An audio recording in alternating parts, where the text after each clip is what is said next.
Nós vamos passar agora a palavra à nossa irmã Cláudia, envolvendo-a com muito carinho na nossa melhor vibração.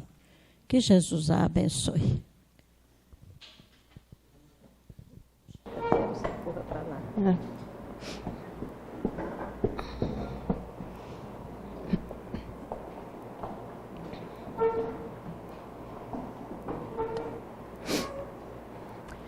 Muito boa tarde a todos. É sempre com muita alegria que nós comparecemos a esta casa e especialmente para mais uma oportunidade de reflexões e de aprendizado que faremos juntos nessa tarde.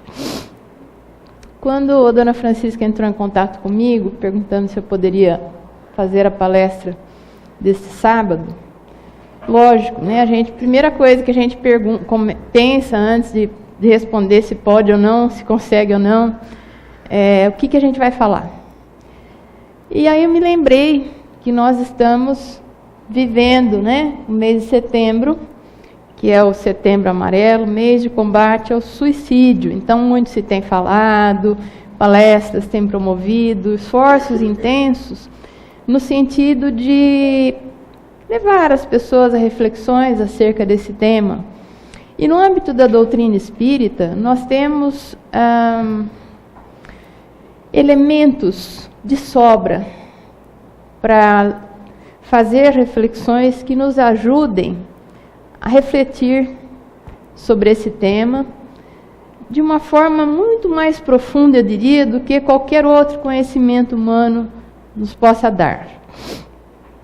Mas não pense que eu vou falar sobre suicídio especificamente, ou sobre morte, ou sobre as consequências do suicídio na tarde de hoje. Eu resolvi falar sobre a vida.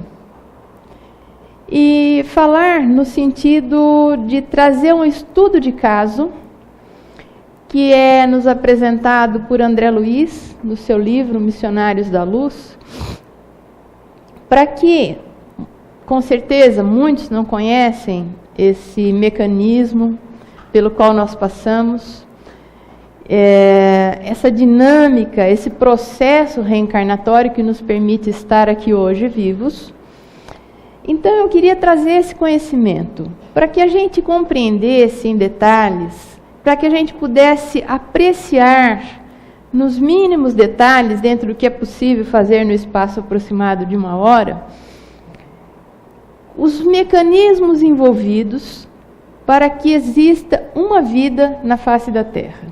E André Luiz nos diz que este caso de reencarnação que ele apresenta no livro Missionários da Luz, que é a reencarnação de Sigismundo, ela é uma reencarnação padrão de espíritos de evolução mediana. Então, digamos que, lógico, a gente sabe que não existe uma encarnação igualzinha à outra, mas esse estudo de caso que a gente vai fazer nessa tarde, ele se encaixa, em linhas gerais, nos fenômenos que certamente ocorreram para que acontecesse a nossa reencarnação neste mundo.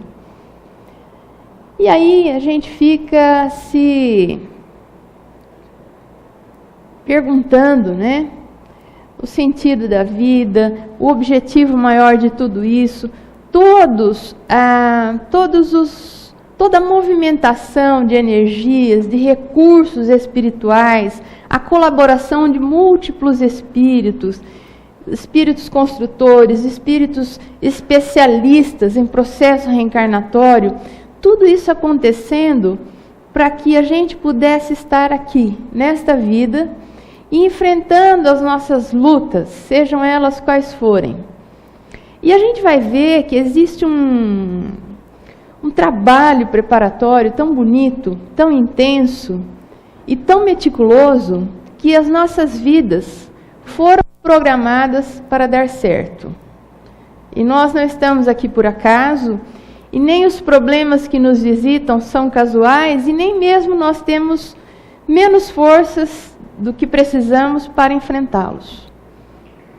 Porque talvez esse seja um dos motivos que leva as criaturas ao suicídio, né? Achar que não tem força para enfrentar as dificuldades da vida que lhe parecem intransponíveis.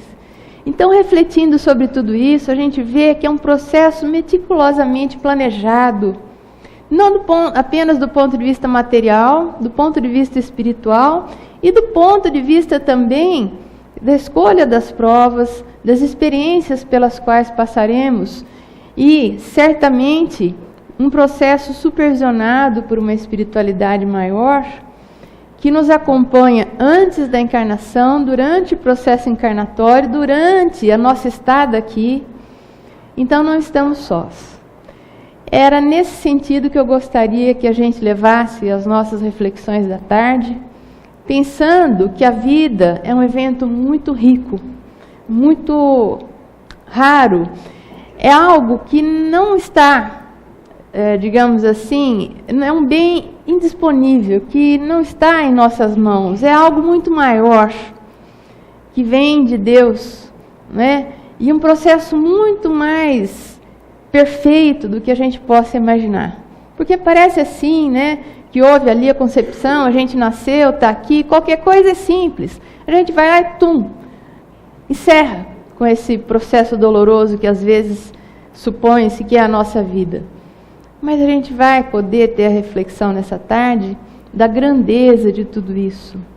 E nada disso seria tão planejado assim, seria tão perfeito assim, se não tivesse um objetivo maior e não tivesse supervisionado por leis muito maiores que nos permitem reencarnar com chances efetivas de nos sairmos exitosos dessa existência. Esse seria o pensamento que nós precisaríamos ter, levar no nosso coração, para que quando a gente fique meio balançado, achando que a vida não tem muito sentido e que não vale a pena viver, a gente entenda que vale, que a gente não está aqui por acaso e existe um propósito maior para todos nós aqui na Terra. Bem, André Luiz diz,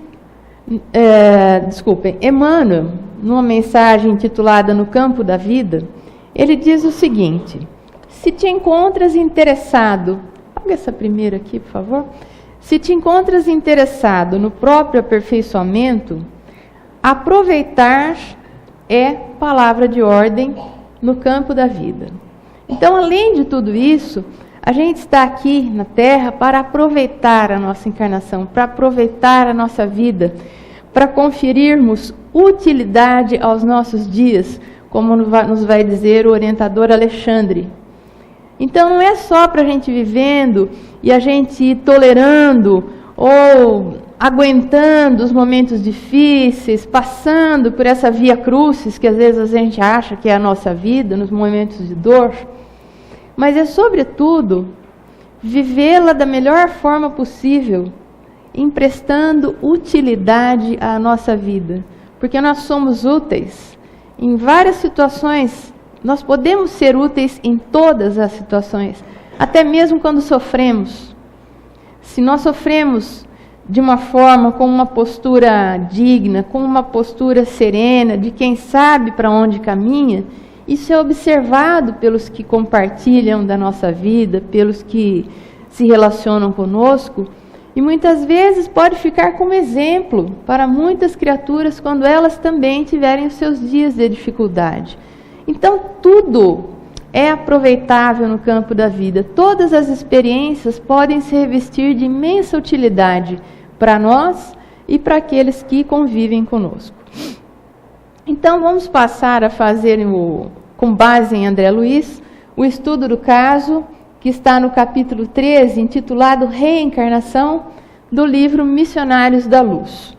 Na verdade, são dois capítulos. O capítulo 12, ele introduz o tema da reencarnação de Sigismundo, e no capítulo 13, é o capítulo maior desse livro, talvez seja o maior capítulo de todos os livros escritos por André Luiz, e ele entra nos detalhes do processo reencarnatório. A gente vai pensar alguns elementos essenciais.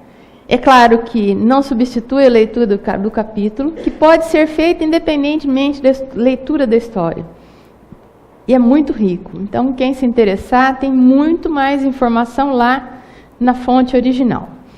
Então, André Luiz vai nos apresentar a reencarnação de Sigismundo, que, segundo ele, obedece às diretrizes mais comuns. Isso que vou mostrar aqui não é nada absurdo, muito diferente daquilo que acontece via de regra. Traduz expressão simbólica da maioria dos fatos dessa natureza, porquanto o nosso irmão, o Sigismundo, pertence à enorme classe média dos espíritos que habitam a crosta, nem altamente bons, nem conscientemente maus, que a gente imagina que seja mais ou menos, espera, né, a nossa situação. A gente não é tão bom assim, mas a gente já não é deliberadamente mal. Às vezes a gente comete algum deslize inconscientemente, sem ter aquela intenção, né, suponho eu. Então a gente está mais ou menos enquadrado nesse tipo de reencarnação que nos é apresentado pelo André Luiz. Então vamos aos nossos personagens. Nós vamos ter aqui Adelino e Raquel, que são um casal, que já tem um filhinho chamado Joãozinho. O Adelino e Raquel já viveram juntos, já tiveram uma encarnação em que houve um relacionamento anterior, e eles voltam, reencarnam então agora como marido e mulher. E tem um terceiro personagem nessa história que deverá reencarnar como filho deles, irmão do Joãozinho, que é o Sigismundo. Então, nós vamos passar a contar a história, né? Então, o que está em verde é o que está no plano material dos espíritos encarnados. E o que está em roxinho são os personagens que estão na condição de espíritos desencarnados que auxiliam, que ajudam esse processo a acontecer. Temos aqui o orientador Alexandre, que é um instrutor também de André Luiz, que é o espírito orientador deste livro, Missionário da Luz. Todo livro de André Luiz tem um espírito orientador. Nós temos o próprio André Luiz, que vai, junto com Alexandre, acompanhar o processo reencarnatório de Sigismundo como um aprendiz, e ele fica muito entusiasmado, porque ele sempre se interessou muito por genética, por processos biogenéticos, como médico que fora. Então ele vai ter uma oportunidade ímpar de acompanhar um processo encarnatório e tudo que isso implica. E o Herculano, que é um espírito amigo de Sigismundo, um espírito que tem relações anteriores de simpatia com ele, que está inicialmente buscando auxiliar naquele processo encarnatório, mas eles passam por uma dificuldade inicial. Então, Herculano movimenta as suas relações de amizade com o Alexandre e vai até Alexandre, que não estava envolvido diretamente no caso, pedir ajuda. Relata lá uma certa dificuldade, que nos próximos slides eu vou mostrar, e diz que ele precisaria da intercessão de Alexandre, como um espírito mais elevado, como um espírito mais experiente, para ajudar a resolver um problema que estava impedindo a encarnação do Sigismundo. E aqui o nosso personagem da tarde, nosso querido Sigismundo, que deve migrar daqui, do mundo espiritual, e aparecer aqui, né, no mundo dos encarnados, como filho de Raquel e de Adelino. Bem, o Herculano, ele procura o Alexandre para pedir ajuda, porque o Adelino e o Sigismundo e a Raquel houveram formado no passado, fizeram parte de um triângulo amoroso que terminou mal. E Sigismundo, na encarnação anterior, havia tirado a vida de Adelino com um tiro no peito. Desencarnaram, o tempo passou e eles fizeram um acerto no mundo espiritual, organizando a próxima encarnação, e combinaram entre si que Adelino viria primeiro, depois viria Raquel, eles se encontrariam, se casariam, e receberiam Segismundo como filho. Isso ficou acertado, um perdoou o outro, houve um entendimento no plano espiritual e ficou assim determinado. Quando foi chegando o momento da reencarnação de Segismundo, o Segismundo começou a aproximar-se de Adelino à noite. Durante o sono, nós espíritos, nos distanciamos do corpo físico e nos encontramos com outros espíritos. Isso acontece com todos nós. Então, Adelino, passou a acontecer que Adelino, se distanciando do corpo à noite, enquanto o corpo dormia, se encontrava com o Segismundo. Segismundo vinha procurando Adelino para relembrar. Falou, olha, lembra aquele nosso acerto lá? Então, está chegando o momento de eu nascer como seu filho, né? Em outras palavras, ele buscava relembrar aquele entendimento com Adelino, para preparar a sua vinda. Só que, para sua surpresa e desgosto, o Adelino, quando via o Segismundo chegando próximo a ele, entrava em desespero, relembrava do passado, relembrava do assassinato e se sentia ameaçado. Então, assim, André Luiz narra as noites de Adelino. Adelino mesmo contando para a esposa: vejo um homem que se aproxima de mim, estendendo as mãos à maneira de um mendigo vulgar, a implorar socorro, mas ao lhe fixar a fisionomia, inexplicável terror invade meu espírito. Tenho a impressão de que ele deseja assassinar-me pelas costas. Que pesadelos terríveis e longos. E isso está alterando profundamente o humor do Adelino. Ele está taciturno, ele não conversa com a esposa, sempre calado, com aquele humor deprimido, trabalhando muito, chegando tarde, sem muito prazer em conversar com a esposa. Ele está realmente mal espiritualmente, com essa aproximação do Segismundo. E ele diz mais: há muitos dias minhas noites são agitadas, cheias de aflições e pesadelos. Tenho sonhado sistematicamente que alguém se aproxima de mim. Mal sabe ele que é uma realidade, não é um sonho como a gente imagina, né? Na qualidade de vigoroso inimigo, por vezes rendo graças a Deus ao despertar pela manhã, porque me sinto mais à vontade, enfrentando as máscaras humanas, que lutando a noite inteira em sonhos cruéis. Então, é aquela história, né? Quando a gente sonha, tem um pesadelo, um sonho ruim, e a gente acorda e fala: ai, graças a Deus, acordei, né? Por mais que o dia seja difícil, eu estou livre daquele sonho. Ai, graças a Deus que era só um sonho. Às vezes não era só um sonho, era uma vivência espiritual, como no caso de Adelino. Mas e daí, né? Ele estava lá, e o Segismundo chegava, ele ficava temeroso. E no que isso impedia o processo encarnatório? Acontece que esse estado mental, essa explicação eu achei fantástica no livro. Esse estado mental do Adelino, de aflição, de mal-estar, de se sentir incomodado, agoniado, noites agitadas e cheias de aflições, ele pressente, ele não se lembra, ele não sabe, mas espiritualmente ele pressente que se trata de Segismundo.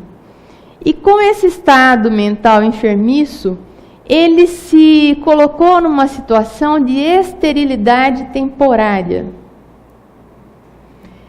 Ele, se sentindo dessa forma na presença de Segismundo, ele não produz os espermatozoides necessários à fecundação do óvulo para uma possível encarnação. Então, aí Herculano se sentiu de mãos atadas, como resolver isso? E foi buscar o Alexandre para ajudar a promover essa aproximação entre Segismundo e Adelino, novamente produzir um entendimento entre eles, para que então Adelino se volte a seu estado normal e fisicamente as suas células germinativas voltem a ser produzidas naturalmente e a vida siga seu curso. Vejam que interessante o poder da mente, né? Esse estado do Adelino repercutindo diretamente nas suas células germinativas, o tornando temporariamente estéril. Então, haveria necessidade de uma providência espiritual para que fisicamente ele voltasse à sua condição fisiológica normal. E aí, então, Herculano procura o Alexandre, explica a situação. O Alexandre marca uma visita para o lar de Adelino. Adelino nem sonha com essa visita, ele está lá vivendo a vida dele, a Raquel, né? Às vezes a gente é tão ajudado, né? E a gente nem imagina nada disso. E o mundo espiritual está remexendo, está buscando recursos, está reunindo condições para nos ajudar, e às vezes a gente está reclamando, ou se não tiver, literalmente praguejando, acusando a Deus das coisas.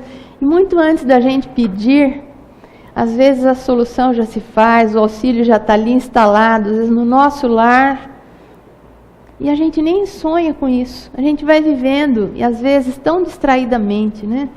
Esse episódio nos faz pensar muito nisso. Bom, então, o Alexandre, o André Luiz, vão visitar o lar de Adelino. Chegando lá, Herculano já está por aí, os recebe, né, espiritualmente, os acolhe ali no ambiente espiritual da casa. E o Alexandre observa o estado mental do Adelino, vê que ele está realmente muito taciturno, mal conversa, fechado, semblante carregado, aborrecido, mal conversa com a esposa, mas não havia ocorrido nada entre eles. Ele realmente não estava bem. Ela buscava entendimento com ele, buscava puxar conversa, mas ele respondia secamente. Até o menino havia percebido que o pai estava diferente.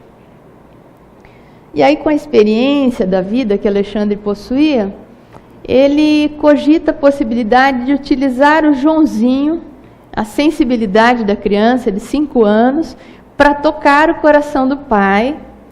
Então ele se aproxima de Joãozinho, impõe a mão sobre sua fronte, e o Joãozinho começa a perguntar para a mãe, e o pai estava ali presente: mamãe, por que o papai está tão triste? O que está acontecendo com ele? Ela fala: meu filho, são problemas do trabalho. Lá no trabalho ele tem que estar sempre bem, sempre alegre, mas aqui em casa ele pode ser quem ele é.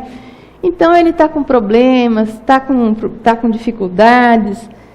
E ele fala: que pena, mamãe. E aí, naquela ingenuidade da criança, ele puxa assunto com o pai e diz: papai, mamãe tem me ensinado a orar e você não tem orado conosco. Se você quiser, essa noite eu te ensino as orações que já aprendi.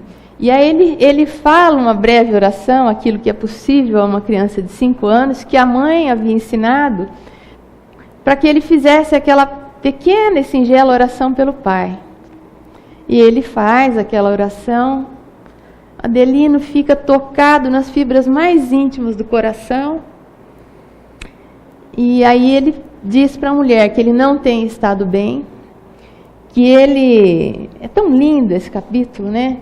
Mas que aquela oração e aquela pureza das colocações do Joãozinho o fizeram pensar que talvez ele ande um pouco afastado de sua fé, um pouco afastado de Deus, um pouco esquecido das orações, e que nessa noite ele iria orar junto com o Joãozinho, porque a pureza e a inocência da criança lhe haviam feito tão bem naqueles breves minutos. E aí o Alexandre fica feliz vendo já os primeiros efeitos daquela providência, né? Vejam, a criança captou a inspiração do Alexandre e foi exatamente no ponto que Alexandre desejava, tocar o coração do pai. E aí naquela noite, antes de adormecer, evidentemente, Adelino vai, coloca a criança na cama, oram juntos, ele ora novamente pelo papai, pela saúde do papai, pelo bem-estar e tudo mais. E Adelino já se prepara para adormecer em outra condição.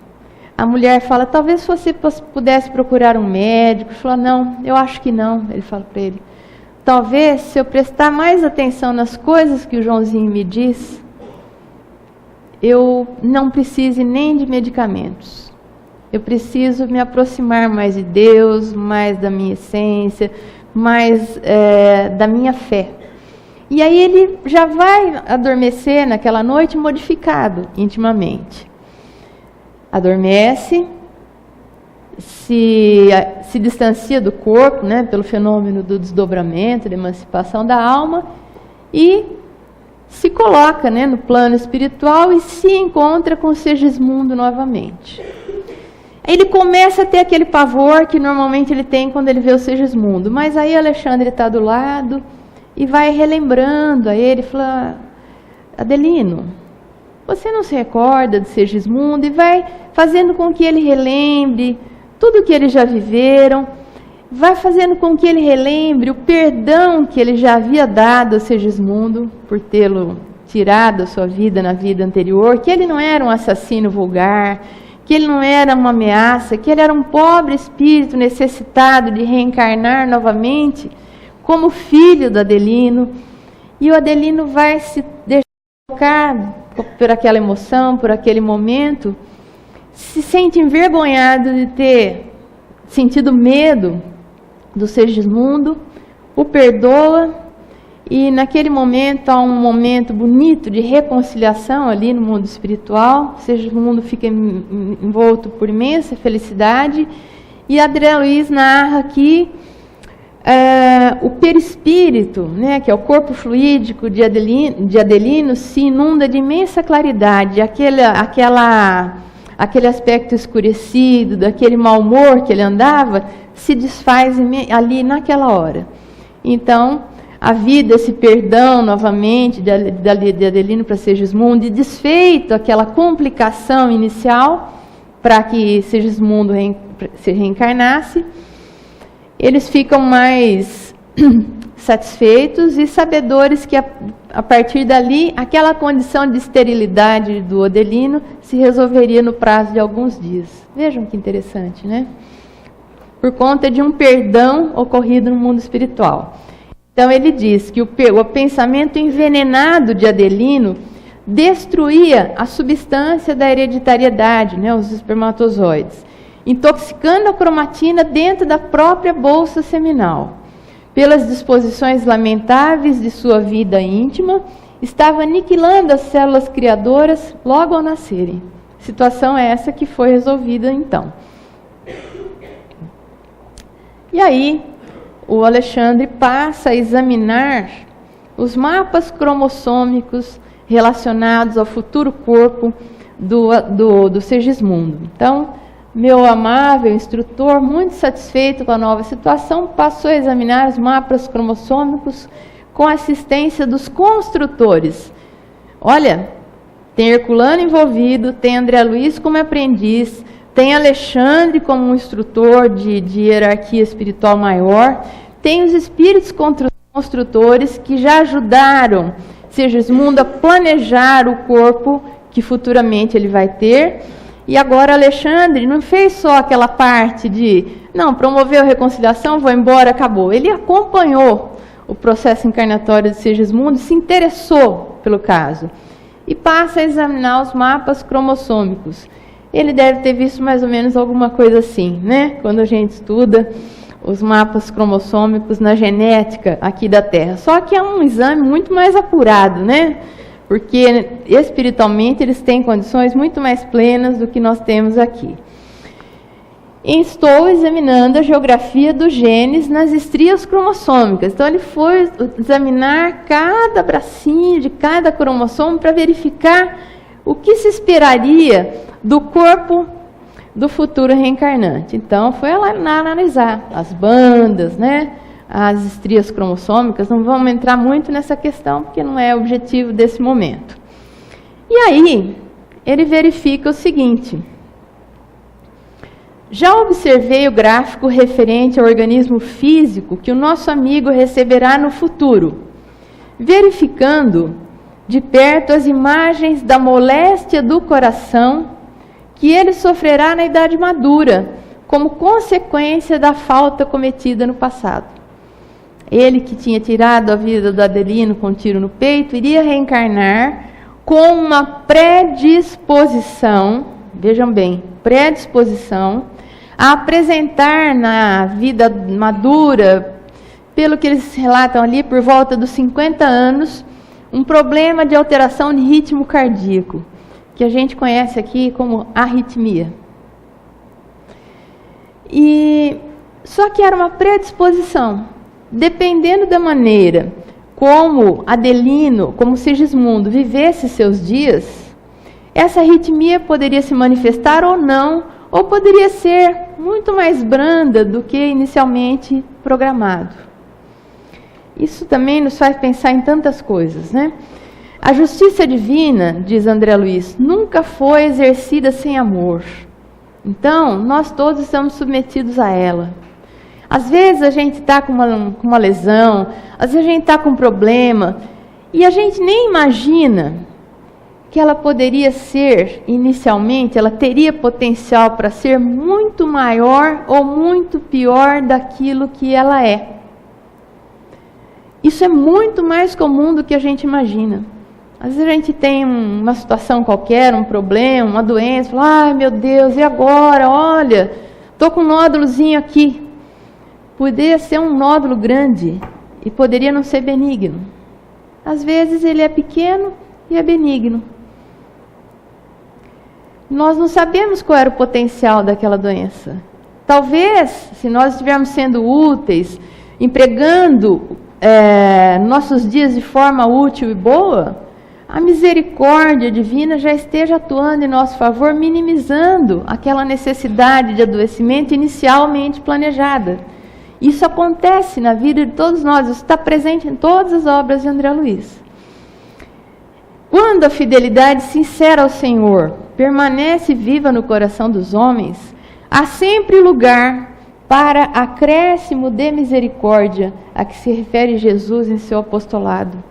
E Emmanuel também nos ensina que a justiça divina, ela é emoldurada pela misericórdia. Então, às vezes a gente está reclamando de algo que já foi uma atenuação de uma necessidade expiatória inicial, e a gente ainda está reclamando que aquilo é muito, quando inicialmente talvez o projeto fosse muito maior. Isso é frequente.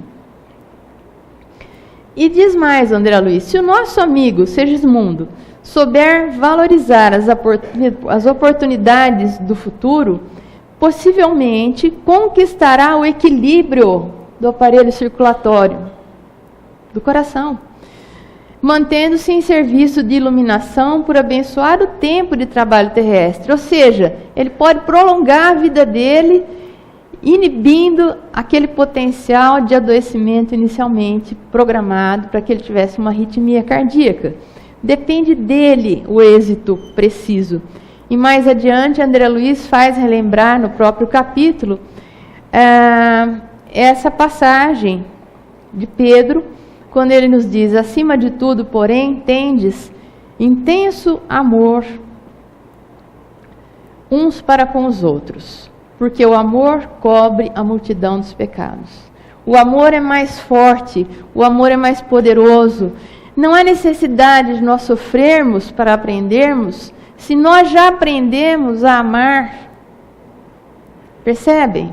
Se a gente já aprendeu a lição de que o amor é que é maior do que tudo, de que o amor é o nosso caminho, auxílio aos que necessitam, para que é que Deus fará, e nisso as suas leis são flexíveis, com que a gente tenha necessidade absoluta do sofrimento, se nós podemos ser mais úteis amando do que sofrendo? É mais ou menos isso que André Luiz tenta nos explicar. Então, na véspera, decorrem alguns dias, na véspera da encarnação, do início do processo de ligação celular, Alexandre volta à casa de Adelino, é recebido novamente por Herculano, e o Herculano narra que o Sigismundo está muito abatido, está muito desanimado, está muito prostrado, está extenuado. Na verdade, ele está com medo de encarnar. Medo que provavelmente nós tivemos, porque não é fácil reencarnar. A gente vai reencarnar, a gente se esquece de quem a gente é, se esquece de quem a gente foi, se esquece do que a gente programou, do que a gente planejou, se esquece das relações que temos uns com os outros. Em suma, a gente vem para cá meio esquecidão mesmo, né? Você olha para o seu pai, para sua mãe, para o seu irmão, você não te diz nada, você não sabe que eles foram em relação a você. Você não sabe o que te espera nessa vida. Você não sabe o que você programou. Você tem isso por intuição, mas você não sabe, você não lembra. E isso dá um medo danado. Nós passamos por tudo isso, já estamos aqui. Então o negócio é aproveitar. O pior já foi. O medo, toda essa coisa que o Segismundo está passando. Olha, ele estava implorando para encarnar, gente. E não estava conseguindo, porque o Adelino estava lá com suas questões. Ele estava implorando, ele estava na condição de um mendigo espiritual, nos diz André Luiz, necessitando daquela oportunidade e morrendo de medo de não ter. Aí o Adelino diz que ok, que receberá tudo. Aí chega na véspera, ele está com medo de novo, porque vai passar por todo esse processo, vai se esquecer de quem ele é.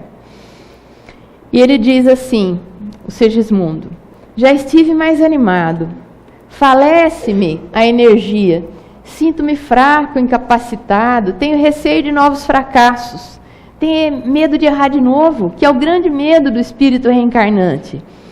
O renascimento na carne com os valores espirituais que já possuímos representa um fato gravíssimo em nosso processo de elevação. Ai de mim se cair outra vez. E não é só ele que teve medo não, hein? Nas obras de André Luiz, até a senhora Laura, a mãe do Lísias, aquele enfermeiro que ajudou no restabelecimento de André Luiz, com todo o conhecimento, já era uma trabalhadora no mundo espiritual, ia voltar, se encontrar com um marido que já vinha sendo marido dela em várias encarnações, para programar uma nova vida juntos. Ela hesita, ela também tem medo, por conta disso, de tudo que eles já sabem, de tudo que eles já conhecem, e voltarem a uma experiência aqui na Terra e a possibilidade de caírem, de errarem, de não cumprirem aquilo que foi programado, que foi projetado. Esse é o grande receio do espírito reencarnante.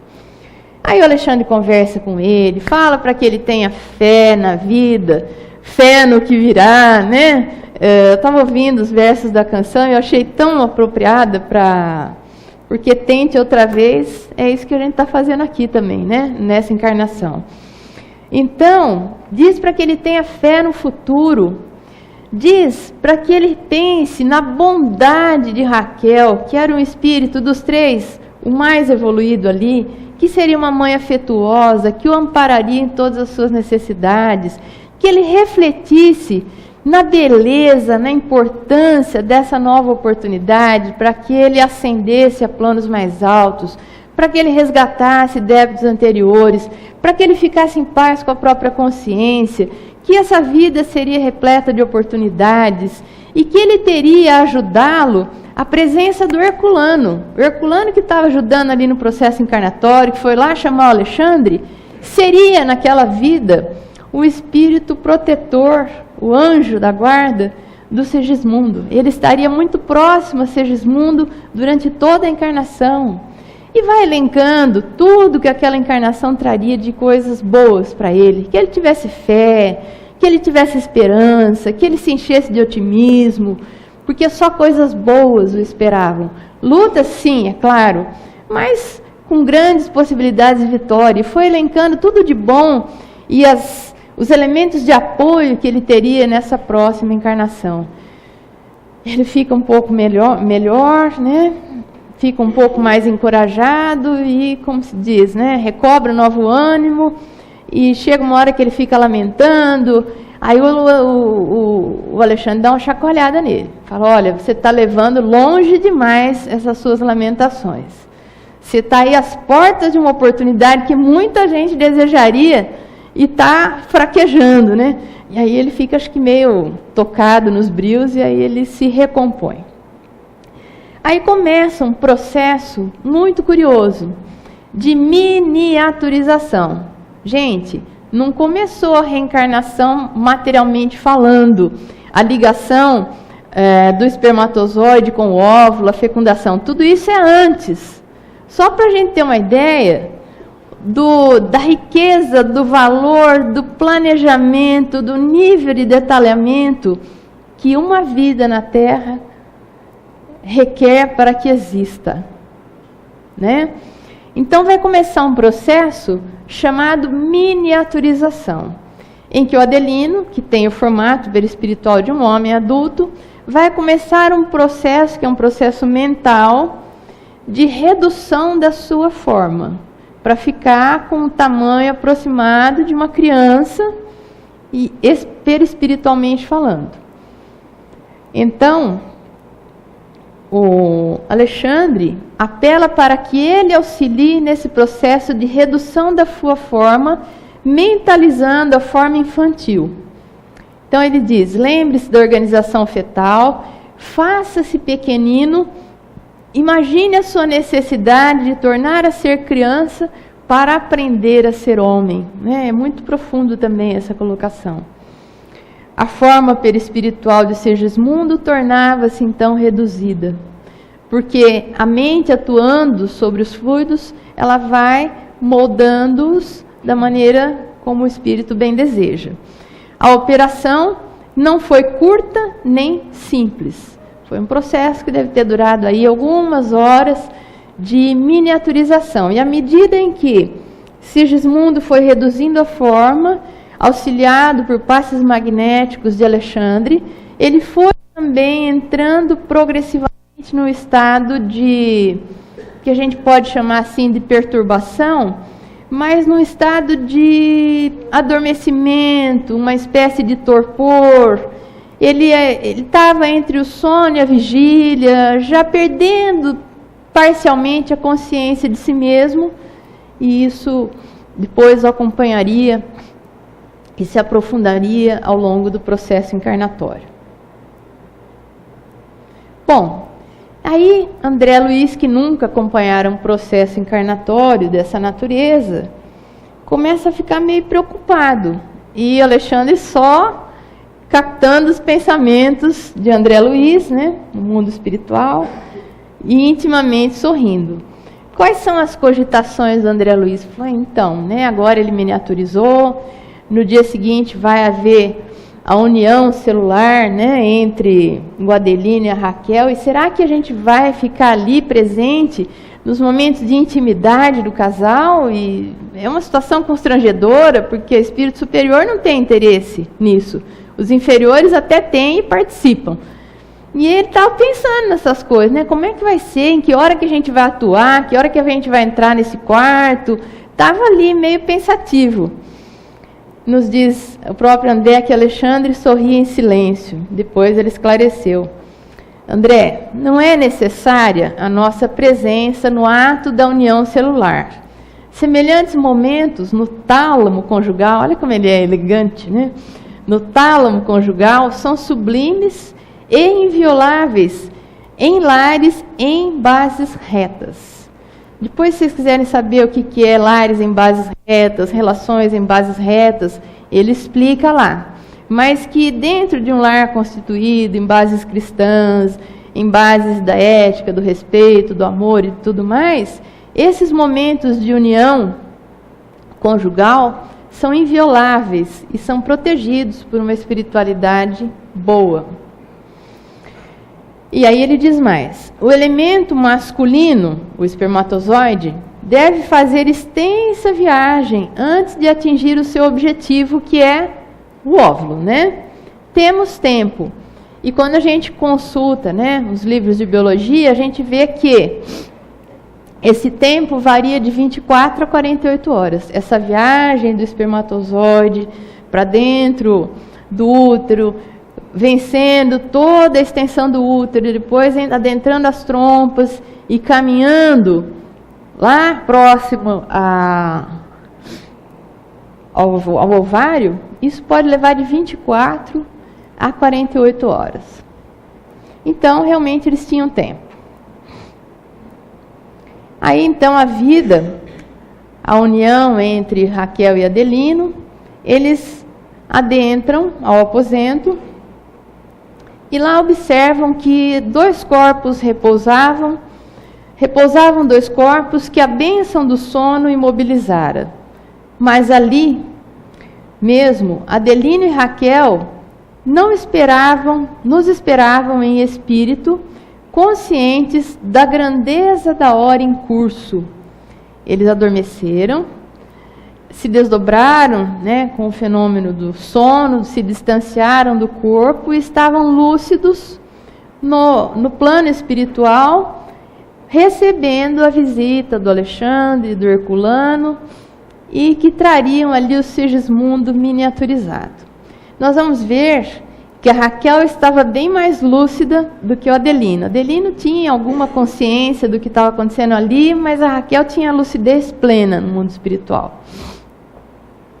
Então é esse fenômeno aqui, né? O corpinho fica lá dormindo, se alguém entrar no quarto, fala, nossa, os dois estão dormindo ali. O corpo dos dois está dormindo, porque eles, de fato, espírito e perispírito, se desdobram, ficam unidos por um cordão fluídico e vão executar algumas atividades no mundo espiritual. Neste caso, a atividade da noite é linda.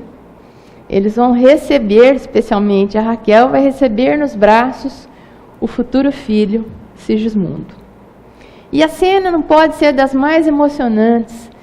Vejam, nós fomos alvo deste cuidado também para reencarnar. Ninguém está aqui assim, veio de paraquedas, não, né? André Luiz relata que mais de 100 amigos, era uma festa espiritual naquele aposento, para entregar Sigismundo aos braços da mãe, da futura mãe. Mais de 100 amigos se reuniam ali, prestando afetuosa homenagem. Haviam enchido a câmara, o quarto, né, de flores de luz, flores fluídicas que os espíritos plasmam, constroem com suas próprias mentes. A gente fica imaginando a festa espiritual, o júbilo da Raquel, que eram amigos dela, eram amigos do Sigismundo, eram amigos daquele grupo de espíritos que ali compareciam em manifestações de apoio, de amizade, de encorajamento para aquela nova vida que iria surgir na Terra. E alguns iam ali para se despedir do Sigismundo, outros para cumprimentar Raquel. A mãezinha de Raquel desencarnada ali está, familiares queridos. É uma narrativa que eu não vou poder transcrever e nem trazer a beleza dessa narrativa, mas é muita emoção. E André Luiz destaca o gesto de Raquel. Ela se dirige ao Alexandre, percebendo a grandeza daquele momento, a solenidade inclusive, e diz: boníssimo amigo, se é possível, desejaria receber meu novo filho de joelhos, né? Fazendo aí uma reverência à grandeza daquele momento. Vejam que não houve a concepção. Houve o ato sexual, ela está recebendo Sigismundo nos braços, espiritualmente falando, e o espermatozoide está ali caminhando pelas vias reprodutivas de Raquel. Alexandre faz uma prece lindíssima, então aquele momento se dá, ela recebe a forma miniaturizada de Sigismundo nos braços.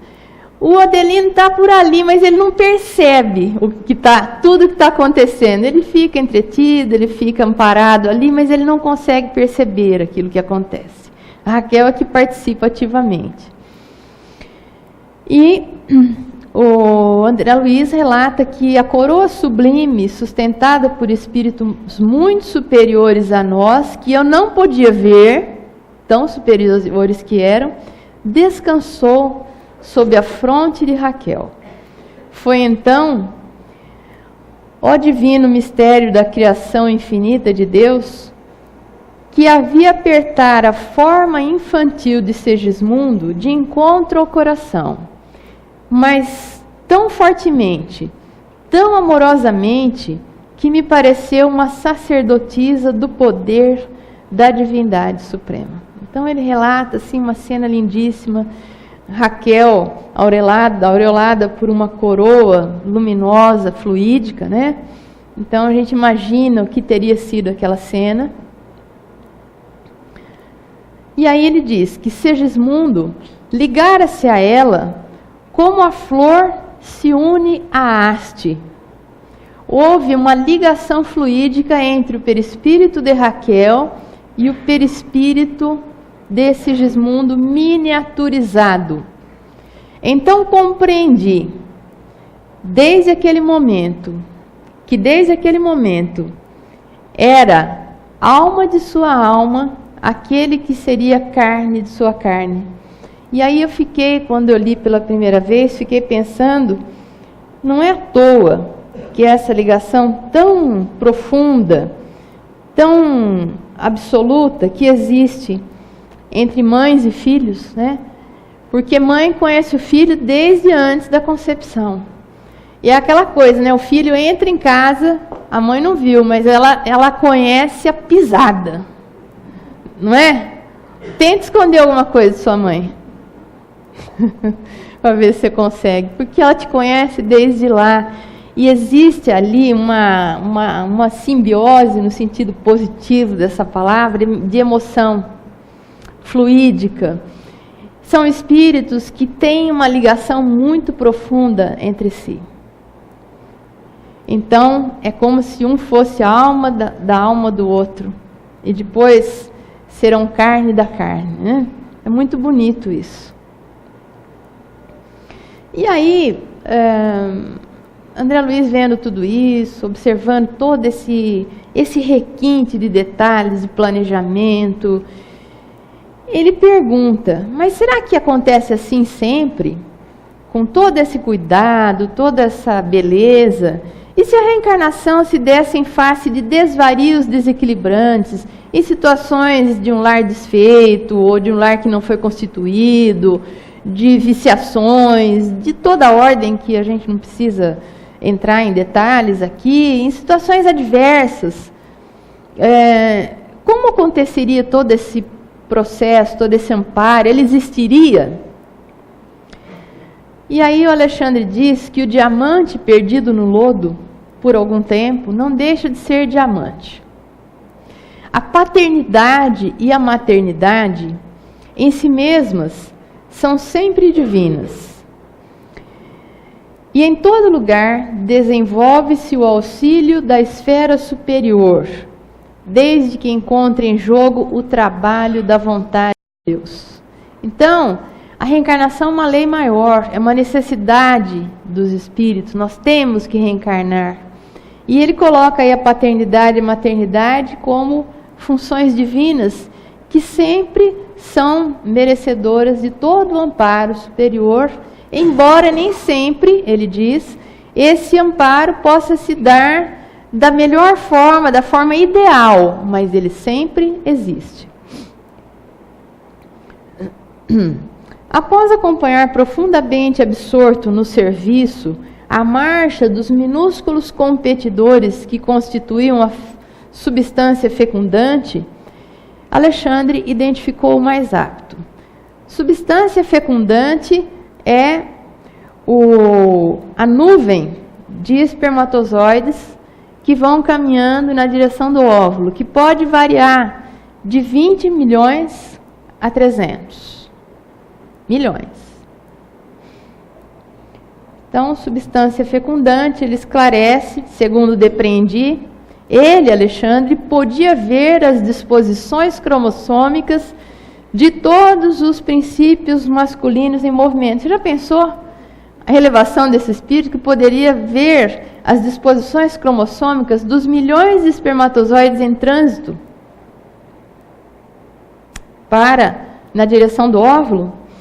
Presidindo ao trabalho prévio de determinação do sexo do corpo organizar-se. Então, primeiro, ele ia separar, identificar aqueles cromossomos que levassem à possibilidade de gerar um corpo masculino.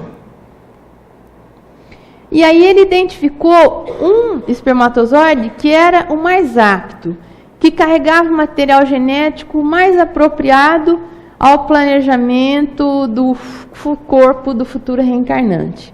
A gente fala, o mais apto deve ser o mais saudável, o mais ágil, aquele que vence essa corrida toda. Não, Não necessariamente. Do ponto de vista espiritual, a célula masculina que atinge o óvulo em primeiro lugar para fecundá-lo não é a mais apta em sentido de superioridade biológica, mas em sentido de sintonia magnética. É aquela que leva os elementos genéticos necessários àquele corpo que foi planejado. Aquele é o mais apto. Bom, identificou o mais apto nesse sentido, que o que mais provavelmente terá as condições para gerar um corpo com as características necessárias à evolução de Segismundo naquela vida. E aí o que o Alexandre fez? Identificando o mais apto, fixou nele o seu potencial magnético, dando-me a impressão, a ideia de que o ajudava a desembaraçar-se dos companheiros para que fosse o primeiro a penetrar a pequenina bolsa maternal. Quer dizer, aí o mais apto do ponto de vista genético se tornou o mais ágil e se tornou aquele que queria chegar antes. Porque ele recebeu uma carga de energia ali fluídica do Alexandre. Se não fosse do Alexandre, seriam outros espíritos que presidiriam esse fenômeno, para que ele pudesse chegar onde tinha que chegar. Então aqui, entre milhões de espermatozoides, ele identificou o mais apto e deu uma carregada no bichinho, né? Para ele chegar lá onde tinha que chegar. Aqui, os espermatozoides já localizados na superfície da célula, né, do óvulo. Olha, o elemento focalizado por ele ganhou 9 energias sobre os demais e avançou rapidamente na direção do alvo. E aí, né, existe aquele trabalho de cooperação interessante. Todos os espermatozoides secretando uma enzima para amolecer a membrana celular do óvulo, e um só que entra, né? Todos ajudam um só a entrar. Então, aqui ele rompe a cutícula, essa cabecinha do espermatozoide adentra, esse rabicho fica de fora, porque ele não é mais necessário, ele só era necessário para a movimentação. Como a natureza é linda, né? Como Deus é fantástico. E a gente acha que a gente está aqui por acaso, que é tudo assim, casual, né? Aconteceu do jeito que tinha que ser. Gente, nós somos frutos de um planejamento espetacular. O fato de nós estarmos vivos aqui, encarnados na Terra, é praticamente, vamos colocar entre aspas, um milagre divino. Essa vida não é qualquer coisa. E ela está, agora aqui vai começar a fecundação. Biologicamente, materialmente falando. Mas o Segismundo já está lá alinhado nos braços de Raquel e fundido ao seu perispírito. A célula feminina, que é o óvulo materno, né, sofreu a dilaceração da cutícula, da membrana celular.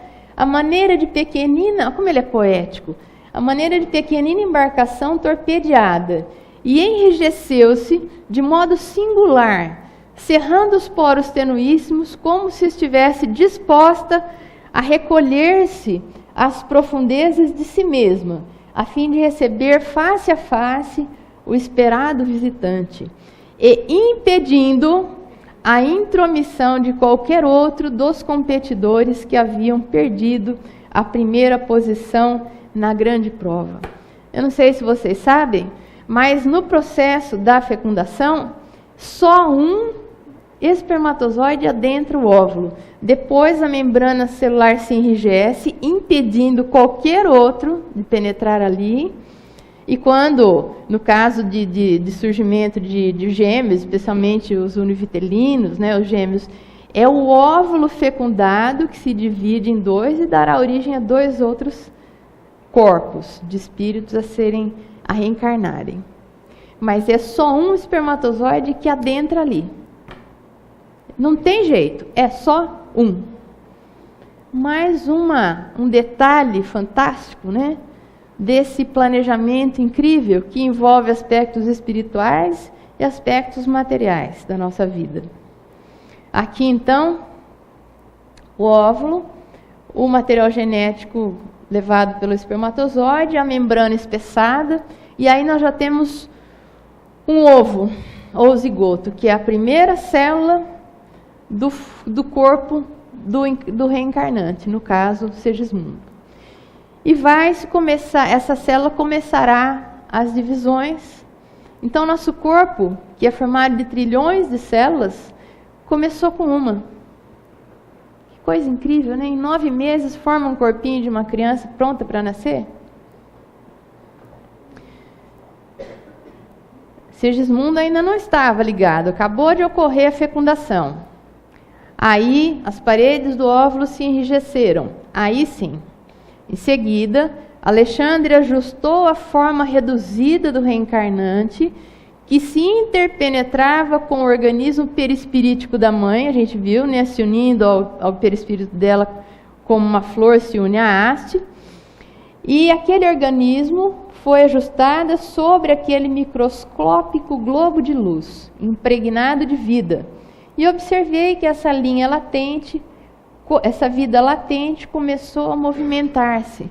Está feita aí a primeira ligação, não é daquele corpo miniaturizado, é de uma fímbria do perispírito, um fiozinho do perispírito que é novelado, como se fosse novelado no óvulo fecundado, e a primeira ligação se estabelece.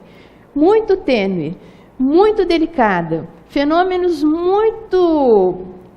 muito delicados e muito sutis acontecem nas primeiras divisões, que são as mais importantes na formação do futuro corpinho.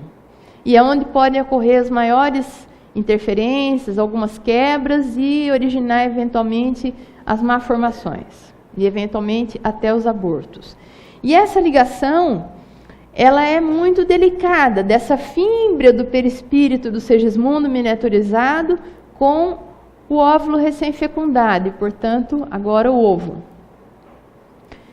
E é muito tênue nos primeiros meses, especialmente nos 2, 3 primeiros meses de vida, podendo haver, agora nós vamos só abrir um pequeno parênteses, inclusive aquela situação de abortos espontâneos, conhecidos como abortos espontâneos, às vezes por arrependimento do espírito reencarnante.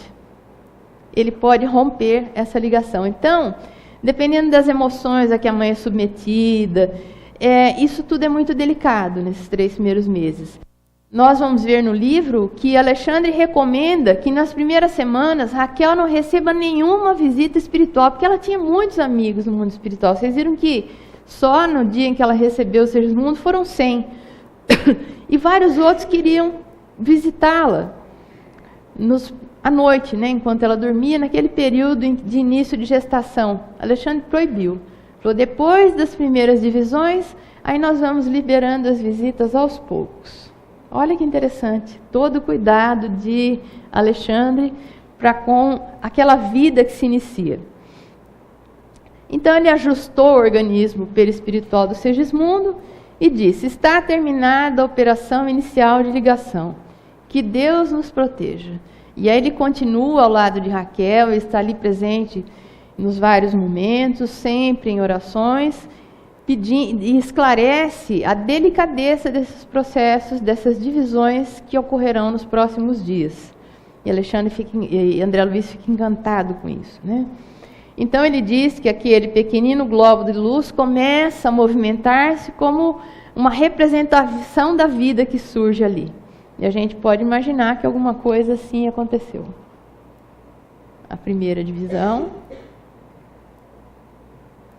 Olha que coisa fantástica. Ali já tem um perispírito ligado e um espírito associado a esse corpo que está em início de formação. Eu preciso dizer que isso não são apenas um bolinho de células? Ah, não, vai lá e interrompe a hora que quiser, porque são só células. Não é nada ainda. Já é muito, né?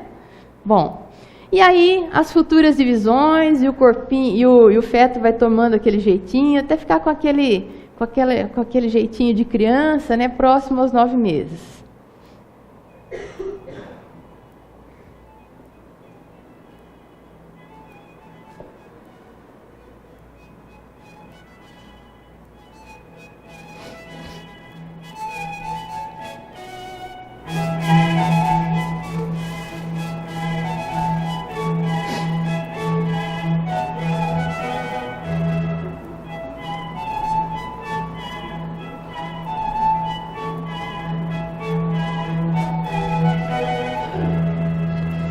E aí o pai e a mãe já vai se encantando, faz ultrassom 3D, fala, olha a cara do pai, não tem cara de nada, né? Aquela cara amassadinha e tal, não sabe nem, e nasce todo inchado, deformado ainda, depois é que vai aparecer com alguém.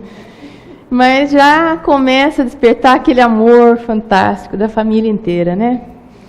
Antes da formação dos órgãos mais importantes, detinham-se em oração, olha lá. Ele fala do cuidado que eles tiveram no momento da formação do coração, porque o coração, ele começa, você tem um grande vaso, grande entre aspas, né? Muito pequenininho ali, compatível com o tamanho do feto. E aí o coração, misteriosamente, aquele vaso começa a sofrer uma dilatação. E aquela dilatação começa a se constituir de cavidades, que futuramente vai ser o coração. Então, antes da formação dos órgãos mais importantes, o coração foi um deles, eles se detinham em oração, suplicando as bênçãos de Jesus para a tarefa iniciada. Um cuidado extremo, que nós fomos objeto no processo reencarnatório. Fomos não, continuamos sendo objeto de muito carinho, de muita dedicação, de muita torcida no mundo espiritual para que a nossa vida dê certo, para que ela seja boa, para que a gente faça o melhor possível aqui.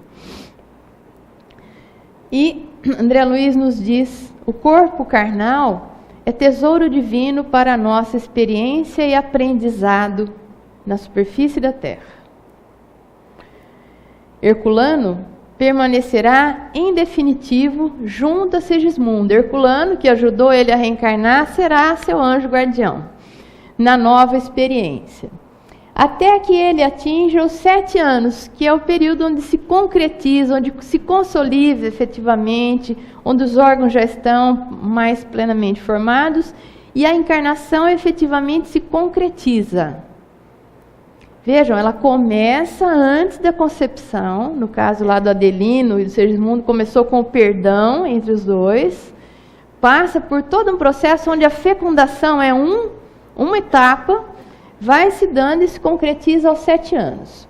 Após o renascimento, ocasião em que o processo reencarnacionista estará consolidado, aos 7 anos.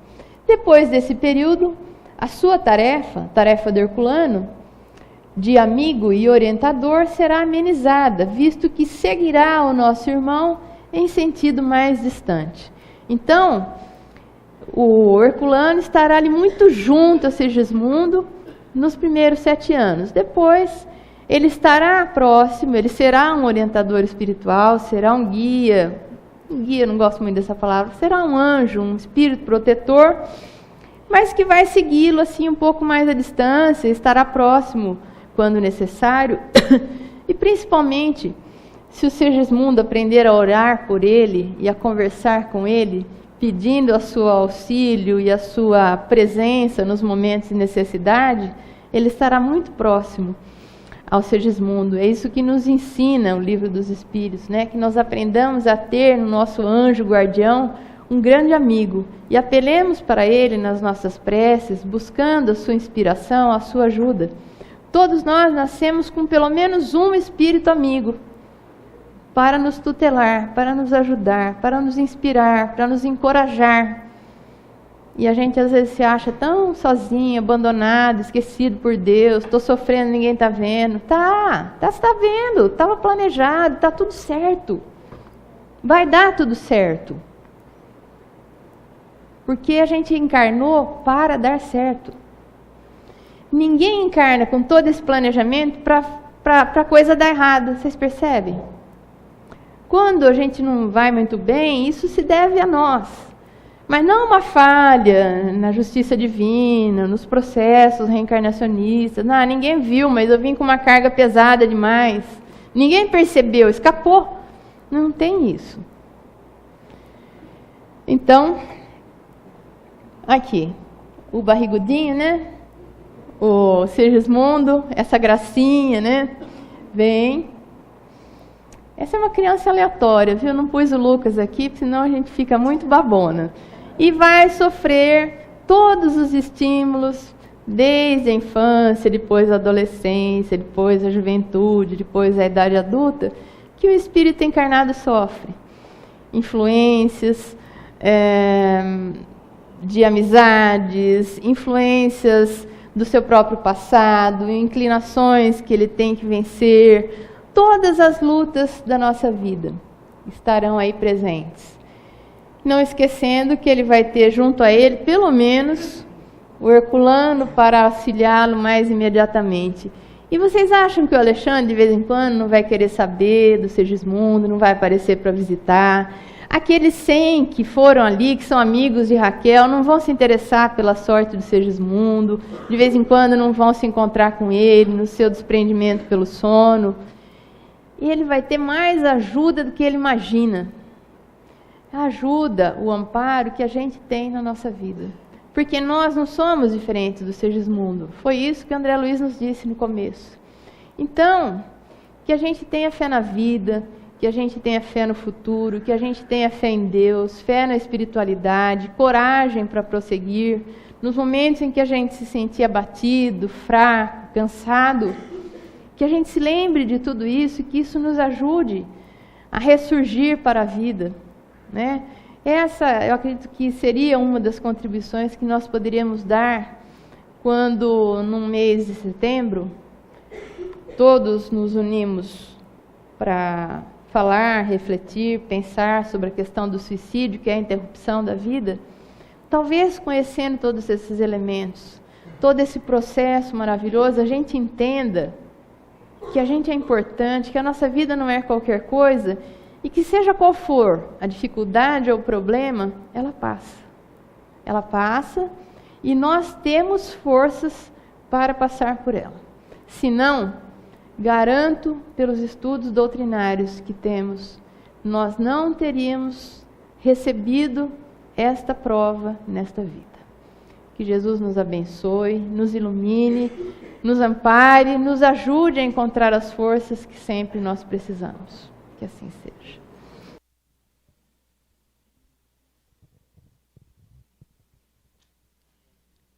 Cláudia, muito obrigada. Que Jesus abençoe. Sempre, que você esteja sempre com essa disposição de falar que está aqui. É isso aí. Presente. Que Deus abençoe você. Obrigada.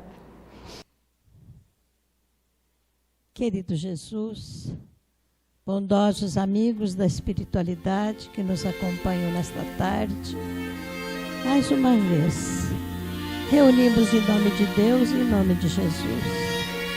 Mais uma vez, pedimos ao Mestre que abençoe a cada um de nós que aqui está, abençoando a todos que nos cercam, ao nosso lar, a nossa família, a todos os nossos entes queridos.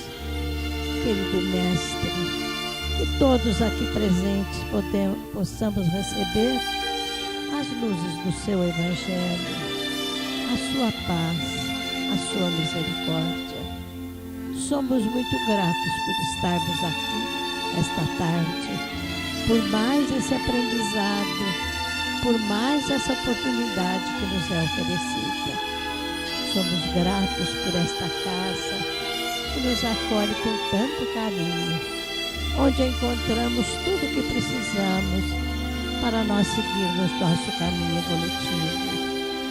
Somos muito gratos a Deus por tudo que temos, especialmente pela vida, pela oportunidade de continuarmos nosso caminho através das reencarnações, oportunidades preciosas que nos ajudam a caminhar mais depressa em busca do nosso futuro, do nosso ponto de vista, que é aquele reino de Deus que espera por nós.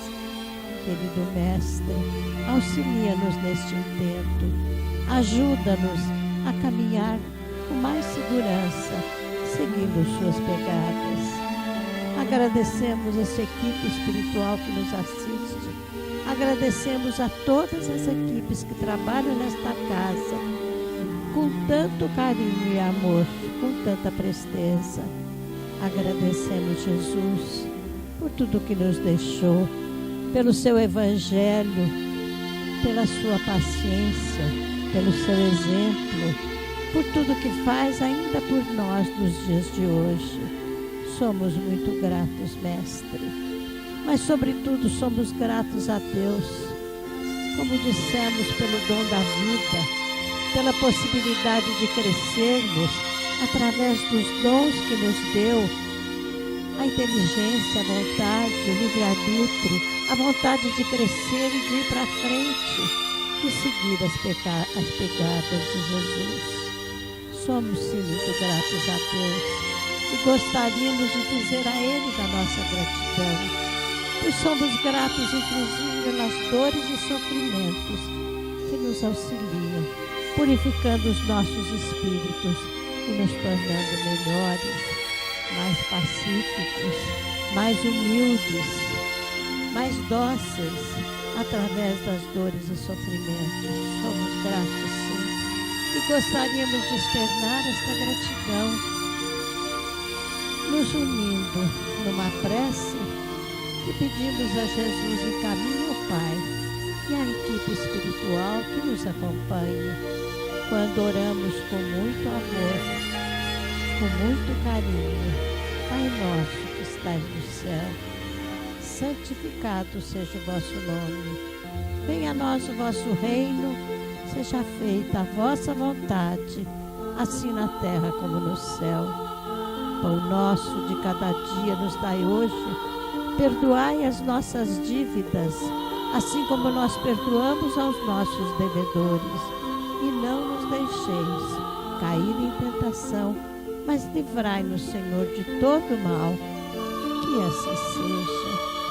Amado Mestre, continue a estar conosco, que possamos retornar ao lar refeitos, levando conosco não só o aprendizado de hoje, como também a sua paz, aquela paz, não que o mundo nos oferece, mas vinda de você, querido amigo. Que tenhamos esta paz em casa, em todos os momentos das nossas vidas, sabendo usufruir e dividi-la com todos aqueles que se aproximarem de nós. Se conosco, Mestre, sempre. Que assim seja.